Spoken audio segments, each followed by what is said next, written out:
안녕하세요.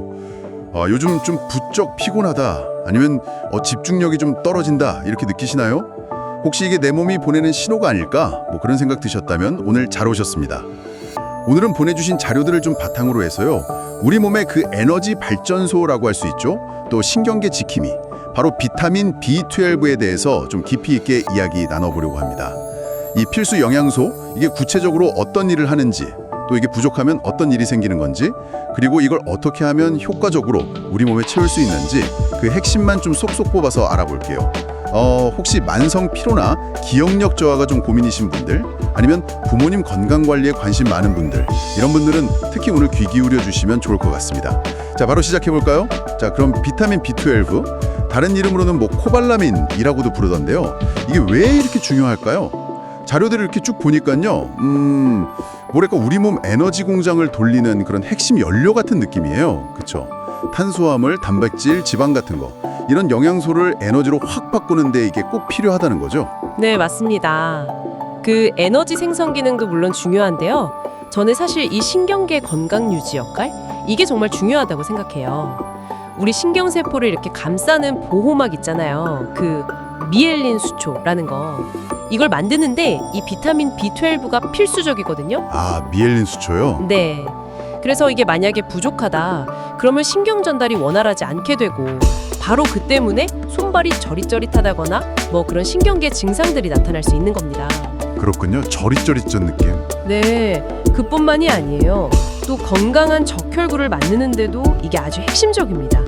이게 부족하면 적혈구가 좀 비정상적으로 커져버려요. 그래서 제 기능을 못하는 빈혈, 이걸 소위 거대 저가 구성 빈혈이라고 하는데, 이게 생길 수 있습니다. 아, 적혈구가 커진다고요? 그게 안 좋은 거군요. 그렇죠. 커지기만 하고 제 역할을 못하니까 온몸에 산소를 제대로 전달하기가 어려워지는 거죠. 그리고 또 하나, 세포가 성장하고 복제하는 데 필요한 그 DNA 합성에도 이게 관여를 하거든요. 그러니까 정말 뭐랄까, 팔방미인 같은 영양소죠. 와, 정말 하는 일이 많네요. 에너지 만들고, 신경 보호하고, 피 만들고, DNA 합성까지. 그런데 이렇게 중요한 비타민 B12를 우리 몸이 스스로는 만들지 못한다면서요? 네, 맞아요. 그래서 반드시 음식이나 다른 방법을 통해서 섭취를 해줘야 합니다. 근데 문제는 이게 부족해도 그 증상이 아주 천천히 나타난다는 거 아니에요? 그래서 알아차리기가 쉽지 않다고 하던데, 가장 흔한 증상은 역시 그 이유 없는 피로감, 무기력증, 이런 거라고 자료에 나와 있더라고요. 네, 그게 가장 대표적이죠. 그거 말고도 어지럼증이라던가 얼굴이 좀 창백해 보인다거나, 아까 말씀하신 그 손발 저림, 따끔거림 같은 감각 이상도 신호일 수 있고요. 심지어는 이게 좀 무서운데 기억력 감퇴, 집중력 저하, 우울감 같은 그런 정신적인 변화까지 여러 자료에서 공통적으로 지적하더라고요. 맞습니다. 그리고 혀가 아프거나 염증이 생기는 설염 같은 것도 좀 눈여겨볼 증상 중 하나예요. 혀예요? 아, 네. 근데 여기서 정말 우리가 주목해야 할 부분은요, 비타민 B12 부족으로 인한 신경계 손상은 일단 한번 진행되면 이걸 되돌리기가 상당히 어려울 수 있다는 점. 아, 정말요? 영구적일 수도 있다는 건가요? 네, 심한 경우에는 그럴 수도 있습니다. 그래서 조기에 발견하고 빨리 대처하는 게 정말 중요한 거죠. 만약에 아까 말씀드린 그런 증상들이 단순 필요가 아닌 것 같다, 그리고 계속된다 싶으면 괜찮아지겠지 하고 넘기지 마시고 꼭 전문가하고 상담을 하셔서 정확한 원인을 찾는 게 현명합니다. 네, 그게 정말 중요하겠네요. 그냥 피곤한 거겠거니 하고 넘길 일이 아니군요. 그럼 이렇게 중요한 비타민 B12, 이걸 어떻게 보충해야 할까요? 어떤 음식에 많이 들어있나요? 자료들을 보니까 주로 동물성 식품에 답이 있는 것 같아요. 네, 맞아요. 소고기, 돼지고기, 닭고기 같은 육류요. 특히 간 같은 내장 부위에 많다고 하고요. 그리고 연어, 참치 같은 생선, 또 굴이나 홍합 같은 조개류, 그리고 달걀이나 우유, 치즈 같은 유제품도 좋은 공급원이라고 하네요. 네, 그런 동물성 식품에 풍부하게 들어있죠. 근데 좀 흥미로운 점이 있었어요. 한국영양학회 기준으로는 성인 하루 권장량이 2.4 마이크로그램 UG라고 되어 있거든요. 근데 어떤 자료에서는 최적의 건강 상태를 위해서는 하루에 500 마이크로그램까지 섭취하는 걸 제한하기도 한다는 거예요. 아, 네네. 이 권장량하고 최적 섭취량 사이의 차이가 꽤 크더라고요. 이건 좀 생각해 볼 만한 지점 같아요. 네, 아주 좋은 지적이십니다. 그 권장량은 결핍을 막기 위한 최소한의 양이라고 볼 수 있고요.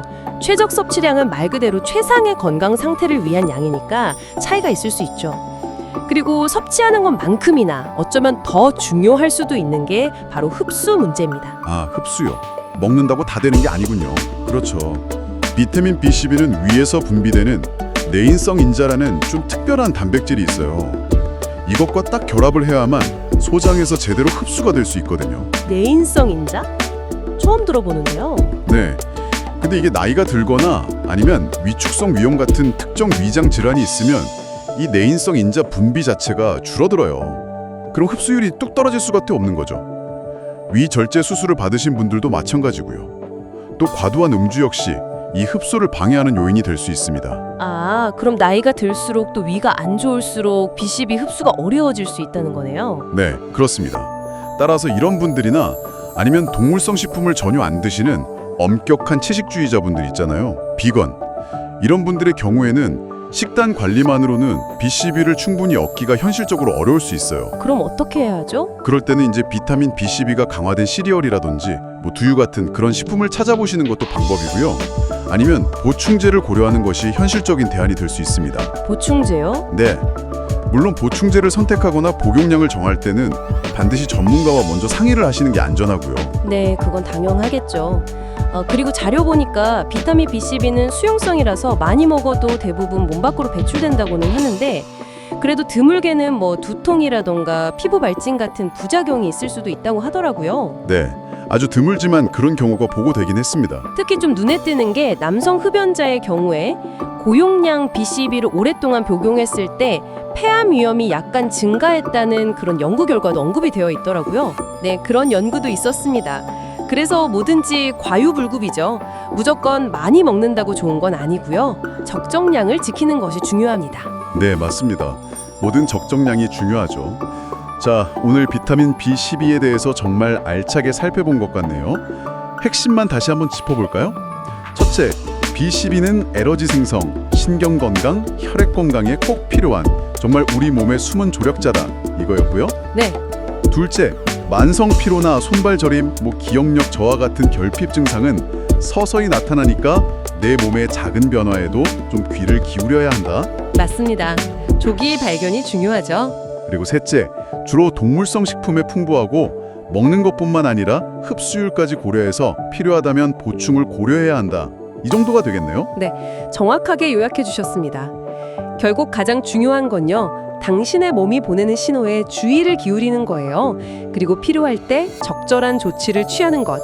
오늘 저희가 나눈 이야기들이 당신의 건강 상태를 다시 한번 점검하고 또 활력을 되찾는데 작은 실마리라도 되었으면 좋겠습니다. 네. 오늘 저희가 함께 살펴본 내용 말고도요. 사실 비타민 B12와 우리 장내 미생물 환경과의 관계라든지 아니면 개개인의 유전적인 차이가 B12 대사에 또 어떤 영향을 미치는지 이런 더 흥미로운 질문들도 많이 남아있는 것 같아요. 그렇죠. 연구할 분야가 아직 많습니다. 네. 이런 부분들을 좀 스스로 더 탐구해 보시는 것도 의미 있지 않을까 싶네요. 지금까지 시청해 주셔서 감사합니다.